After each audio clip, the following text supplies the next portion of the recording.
नमस्कार।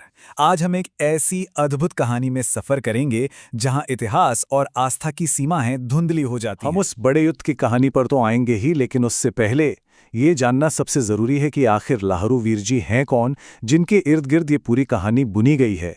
देखिए, लाहरू वीरजी सिर्फ एक देवता नहीं है, बल्कि वो बुशहर रियासत की एक बहुत ही प्राचीन और ऐतिहासिक पहचान है।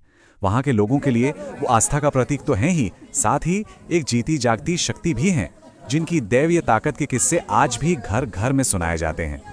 अच्छा, अब देवता की उत्पत्ति की कहानी तो और भी ज्यादा दिलचस्प है। लोगों की मान्यता है कि उनका उद्गम स्थल गानवी गांव के पास एक ढाक मतलब एक बहुत बड़ी चट्टान है। और ये कोई ऐसी वैसी चट्टान नहीं थी। कहा जाता है कि इसी के अंदर देवता का एक रहस्यमयी महल था, जिसके 7 दरवाजे थे। और अब आते हैं कहानी के उस सबसे अहम मोड़ पर, उस निर्णायक पल पर, जिसने न सिर्फ इतिहास को बदला, बल्कि लाहरू वीरजी की इस कथा को हमेशा हमेशा के लिए अमर कर दिया। ये था बुशहर का महायुद्ध। लोक कथाओं की माने तो ये महायुद्ध सुंगरी बाहली के मैदान में लड़ा गया था और दांव पे बहुत कुछ लगा था।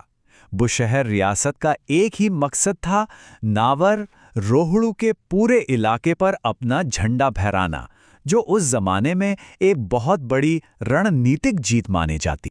अब देखिए, इस जंग में 2 बिल्कुल अलग दुनियाएं आमने सामने खड़ी थीं। एक तरफ थी बुशहर की सेना और दूसरी तरफ थी रोहड़ू की सेना, जो उस समय के सबसे आधुनिक, सबसे नए हथियारों से लैस थी। तो ये सिर्फ 2 सेनाओं की जंग नहीं थी, ये थी आस्था और तकनीक की सीधी टक्कर। और ठीक यही पर कहानी एक ऐसा मोड़ लेती है जिसकी किसी ने कल्पना भी नहीं की थी। ये वो पल था जब युद्ध का फैसला हथियारों ने नहीं, बल्कि एक चमत्कार ने किया। हुआ कुछ यूं कि उस दौर की सबसे घातक तकनीक यानी बंदूकें देवता की दैवीय शक्ति के सामने मिट्टी के खिलौनों की तरह बेकार हो गई। ये एक ऐसी घटना थी जिस पर यकीन कर पाना लगभग नामुमकिन था। तो सवाल यह है कि आखिर ये चमत्कार हुआ कैसे?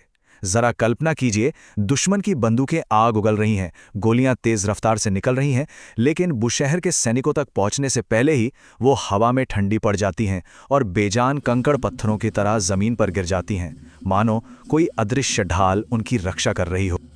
और ये चमत्कार सिर्फ एक कहानी बनकर नहीं रह गया, बल्कि ये उस इलाके के लोक गीतों में आज भी गूंजता है। ये गीत उसी जीत का जश्न मनाता है और ये याद दिलाता है कि कैसे लाहरू वीरजी ने अपना वचन पूरा किया और अपनी रियासत को विजय दिलाई। तो जाहिर है, इस दैवीय हस्तक्षेप का नतीजा क्या हुआ? बुशहर रियासत की एक ऐसी जबरदस्त जीत हुई जो इतिहास के पन्नों में हमेशा के लिए दर्ज हो गई। लेकिन रुकिए, कहानी यहाँ खत्म नहीं होती। आखिर इतनी चमत्कारी जीत का इनाम क्या था, और इस एक घटना ने देवता की विरासत को आगे कैसे बढ़ाया? चलिए अब कहानी के अगले पड़ाव पर चलते हैं। युद्ध के बाद करीब 15वीं-16वीं शताब्दी के दौरान बुशहर रियासत के राजा ने देवता के इस अद्भुत योगदान को न सिर्फ माना, बल्कि इसे एक बहुत ही भव्य तरीके से सम्मान देने का फैसला किया। राजा ने अपनी रियासत का एक बहुत बड़ा हिस्सा, जिसे उस जमाने में 15/20 या खुंद कहा जाता था, वो पूरा का पूरा देवता लाहरू वीरजी को समर्पित कर दिया।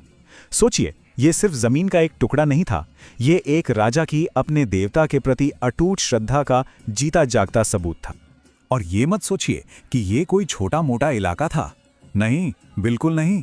ये एक विशाल क्षेत्र था जो कुल्लू के कसौली खड्ड से लेकर किन्नौर के नाथपा तक फैला हुआ था। ये उपहार दिखाता है कि राजा का आभार कितना गहरा था। अब यहाँ एक बहुत ही अनोखी और दिलचस्प परंपरा सामने आती है। लाहरू वीरजी को दिया गया बैठा राज। इसका मतलब था कि वो एक ही जगह से शासन करेंगे, और इसके पीछे एक बहुत गहरा कारण था। पुराने जमाने में जब भी उनकी पालकी कहीं जाती थी तो बड़ी संख्या में पशुओं की बलि दी जाती थी। तो इस रक्तपात से बचने के लिए मंदिर के ही एक और देवता लाचा को चलता राज दिया गया, ताकि वो बिना किसी बलि की यात्रा कर सकें और लोगों से मिल सकें। और बस इसी चलता राज वाले देवता यानी लाछा के सम्मान में इस पूरे खुंद क्षेत्र को लाछी के नाम से भी जाना जाने लगा। ये एक बेहतरीन उदाहरण है कि कैसे एक प्राचीन परंपरा एक पूरे इलाके की पहचान बन जाती है।